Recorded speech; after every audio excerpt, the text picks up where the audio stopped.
انشاءاللہ تعالی۔ اب اس کے لیے آپ حضرات اگر چھوڑ کر جائیں تو اس کی کوشش کریں کہ یہاں جو آپ کی عادت ڈالی گئی ہے اس کو باقی رکھیں، نمازوں کی پابندی ہو گھر پر بھی، تاکہ گھر والے سوچیں کہ ہاں ماشاءاللہ ایسے مدرسے میں پڑھ کر آیا ہے، وہاں پر ان کی تربیت کی گئی ہے، تعلیم دی گئی ہے اور سکھایا گیا ہے کہ نمازوں کی پابندی کریں۔ اسی طرح قرآن پاک کی تلاوت کا ایک معمول بنائیں کہ روزانہ اتنی تلاوت کریں گے ہم۔ حافظوں کو تو 3 پارے پڑھنا ہی چاہیے کم سے کم۔ قرآن حافظ حضرات تو ایک منزل روزانہ پڑھتے تھے، ایک منزل میں تقریباً 7 پارے ہوتے، لیکن موجودہ حافظوں کو کم سے کم 3 پارے تو پڑھنا ہی چاہیے، ورنہ 1 پارہ ہی پڑھ لیں کم سے کم، لیکن پڑھیں ضرور۔ صبح اٹھ کر سب سے پہلے قرآن پاک کی تلاوت کریں۔ پہلے یہ ہوتا تھا کہ ہر گھر سے صبح قرآن پاک کی تلاوت کی آواز آتی تھی، اور اب دوسری چیزوں کی آواز آتی ہے۔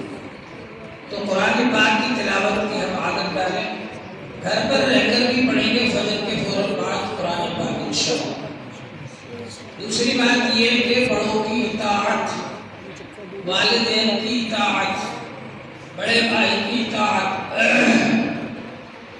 جو بڑے ہم سے کہیں ان کی بات سنیں اور مانیں، اس کی کوشش کریں۔ سننے اور ماننے سے ہی ماحول بنتا ہے۔ اسلام نے یہ تعلیم دی ہے کہ ہم کو سننا چاہیے اور ماننا چاہیے، اس کی بات امیر کی بات۔ سمع والطاعہ، حضور صلی اللہ علیہ وسلم نے ایک بار نماز پڑھائی اور خطبہ دیا، تقریر فرمائی۔ ایک صحابی کہتے ہیں کہ ایسا لگتا ہے کہ آپ کا آخری وعظ ہے، تو آپ ہم کو نصیحت فرما دی۔ تو حضور پاک صلی اللہ علیہ وآلہ وسلم نے فرمایا اوصیکم بتقوی اللہ والسمع والطاعہ وان کان عبدا حبشیا۔ میں تم کو وصیت کرتا ہوں کہ تقوی اختیار کرنا اپنی زندگی میں، اور سنو اور مانو، اگرچہ حبشی غلامی کو امیر بنا دیا جائے اس کی بات بھی سنو اور مانو۔ پھر فرمایا فإنه من يعش منكم بعدي فسيرى اختلافا كثيرا، جو میرے بعد زندہ رہے گا وہ بہت اختلاف دیکھیں گے، جیسا بعد میں جھگڑے ہوئے پھر۔ فعليكم بسنتي، اس وقت پر لازم ہے میری سنتوں کو مضبوطی سے تھامے رہنا، وسنت الخلفاء الراشدین المہدیین، اور خلفاء راشدین جو ہدایت یافتہ ہیں ان کی سنتوں کو مضبوطی سے تھامے رہنا، یہ فرمایا حضور پاک صلی اللہ علیہ وآلہ وسلم۔ تو معلوم یہ ہوگا کہ ہم کو بڑوں کی بات ماننا ہے۔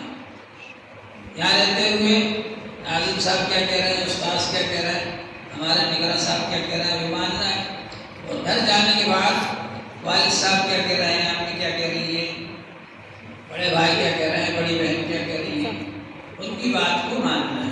بڑوں کی بات، اطاعت کا جذبہ ہمارے اندر ہونا چاہیے، اور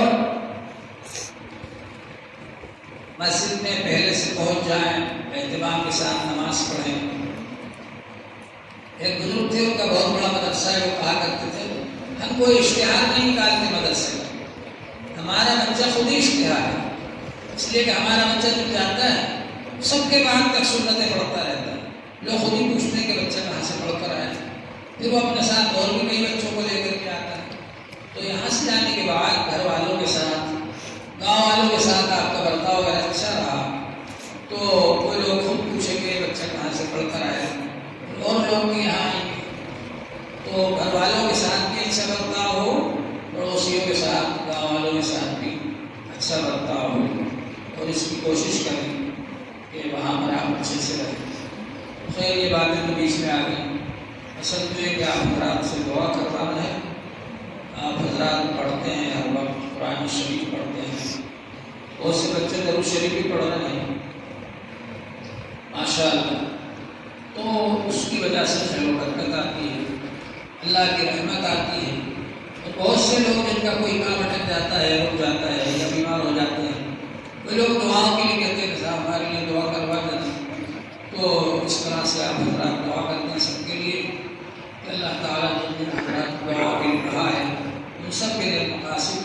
کامیابی عطا فرمائے. وآخر دعوانا